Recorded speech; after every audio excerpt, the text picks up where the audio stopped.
Monsieur Burn, pourquoi est-ce qu'il faut qu'on change de décor? On n'est pas encore à la fin de l'acte pourtant. Voyons mon cher Billy, c'est tout à fait normal, car on passe présentement à la phase où Marcus Brachial arrive sur Symphonie. Donc, par conséquent, autant retrouver nos locaux officiels à Castellac, tant qu'à faire. Ouais, je vois, je comprends. Mais du coup, le décor qu'on utilisait jusqu'à présent, il va devenir quoi? Ne t'inquiète pas mon cher Billy, ce décor sera réemployé à bon escient lorsque le moment viendra d'aborder une autre archive. Mais ça, ce sera une autre histoire. C'est bon Stéphane, tout est prêt. Parfait mon cher Sylvestre, je t'en prie, à toi l'honneur. 3, 2, 1, action.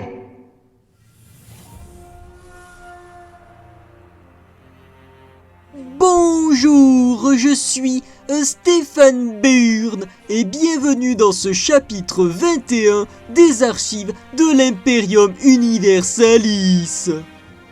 Mais avant de commencer cette session, permettez-moi de vous expliquer les tenants et aboutissants de la suite.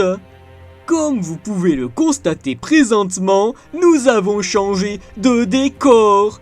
Cela étant dû au fait que nous allons suivre à partir de maintenant une trame se basant sur l'œuvre Les Chroniques de Symphonie.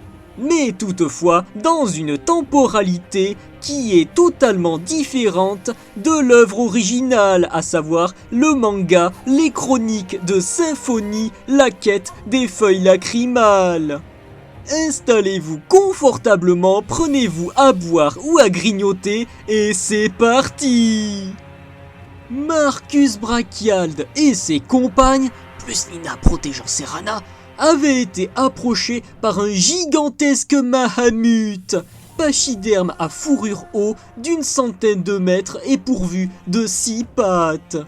Équipé d'un énorme harnachement s'apparentant à une grande bicoque sur son dos, une nacelle métallique était descendue jusqu'au sol, invitant le quatuor à monter à bord.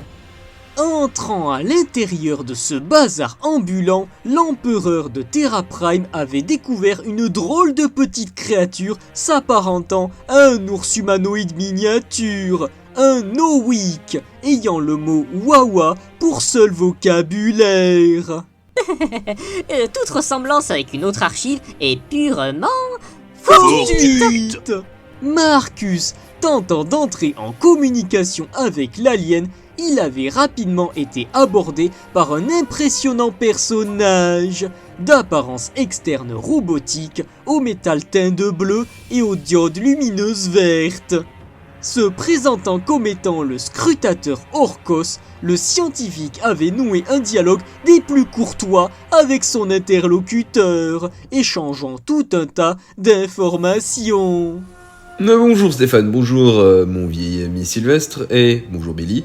Ouais, je me permets une intervention vite fait, parce que du coup j'étais aux Jeux Paralympiques dans la loge VIP, payé par mon gouvernement, et qui est le baron, mais bref, je suis pas là pour parler des avantages sociaux que j'ai à être un empereur-dieu pour l'humanité, mais sachez que lorsque j'ai découvert que les hommes Nocron étaient des hommes méduses, alors là j'ai pensé à tous les hentai possibles et imaginables, sauf que j'ai réalisé le fait qu'ils balançaient de la foudre.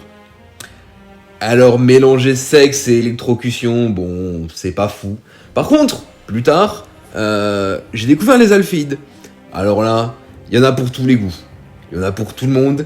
Et il y a à boire et à manger. Franchement, les alphides, je recommande. Si vous aviez encore des doutes, achetez avant qu'il y ait une rupture de stock. Bon allez, moi sur ce, je me casse. Merci m'avoir fait laisser entrer dans vos locaux encore une fois. Et bonne journée, hein. Au revoir. Hein. Je vous en prie, mon cher Marcus Brachiald. Durant le trajet jusqu'à la nouvelle Omiria, capitale de l'Empire Omnocron, basée sur le continent de Yukihame, Serana avait présenté des symptômes quelque peu alarmants. La gestation de sa progéniture à naître avait provoqué une intense poussée de fièvre, tellement puissante que Marcus s'en était brûlé les mains en la prenant pour la placer dans son armure assistée pour stabiliser son état. Arrivant à bon port, la troupe était descendue du dos d'Ormagoden, le Mahamut, pour se retrouver aux abords d'un grand village constitué d'innombrables igloos construits en pluie neigeuse cristallisée.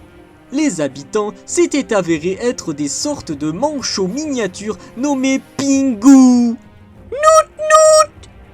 Parlant un langage fait de borborigmes inintelligibles.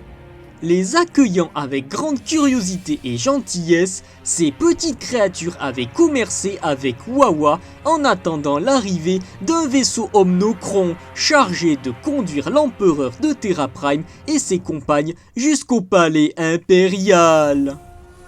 Débarquant au beau milieu d'une audience, Marcus était rentré dans la salle du trône sans même demander l'autorisation. L'humain se voyant confronté pour la première fois à l'empereur dieu Pyrrhus Pride via un hologramme émanant d'un immonde personnage vêtu d'un costume gris et d'un masque bouffi affichant un sourire malsain.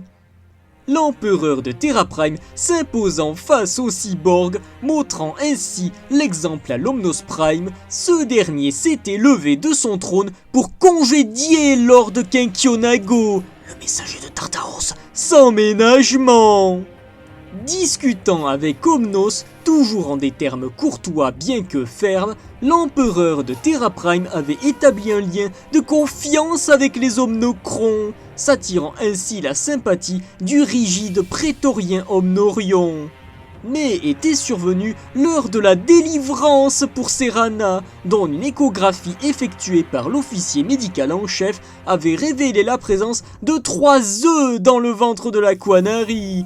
Cela avait déclenché l'irritation et une immense tension chez Marcus, qui avait pu fort heureusement compter sur le soutien moral de Scarlett.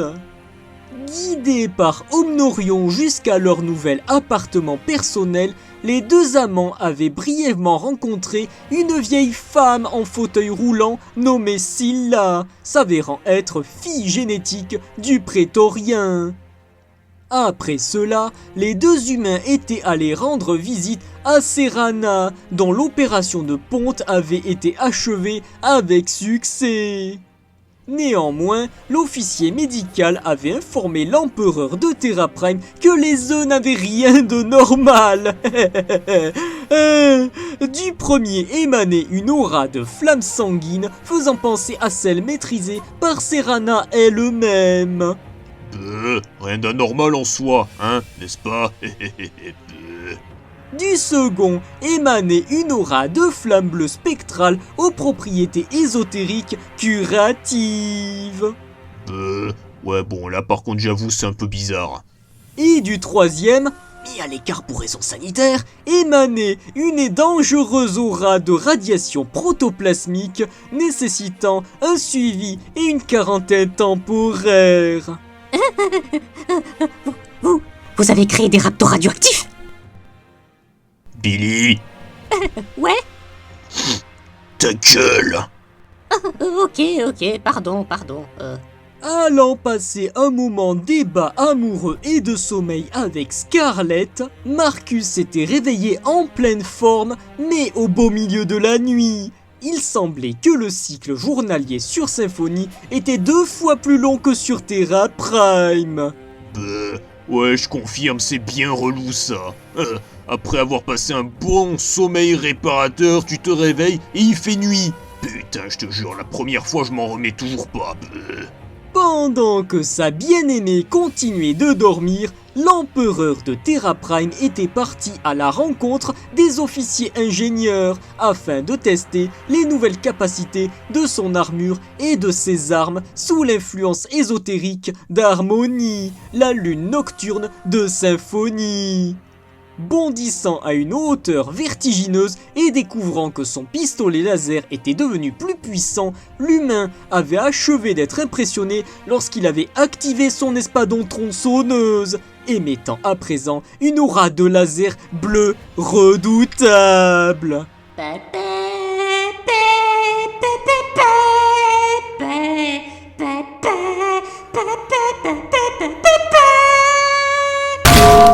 Billy, on avait dit pas les copyrights. Se baladant dans les rues intérieures de la cité à l'abri du froid, Marcus était tombé sur le quartier habité par des Qunari, descendants d'esclaves ayant été importés sur Symphonie il y a 2 siècles de cela par des colons baltéites. Gagnant leur confiance, l'humain avait conduit un couple jusqu'à Serana afin de les présenter et rassurer la jeune femme sur le fait qu'elle n'était finalement pas la dernière représentante de son espèce. Après le départ des 2 Qunari, Serana s'était auto-giflée, assaillie par un incommensurable sentiment de culpabilité, la faisant se sentir encore plus mal à l'égard de Marcus et du serment qu'il avait jadis fait sur la tombe de Lena. Après l'avoir promptement corrigé, l'humain avait réaffirmé son amour pour sa 2e compagne, lui assurant qu'il était prêt à protéger et éduquer les futurs enfants comme il se doit.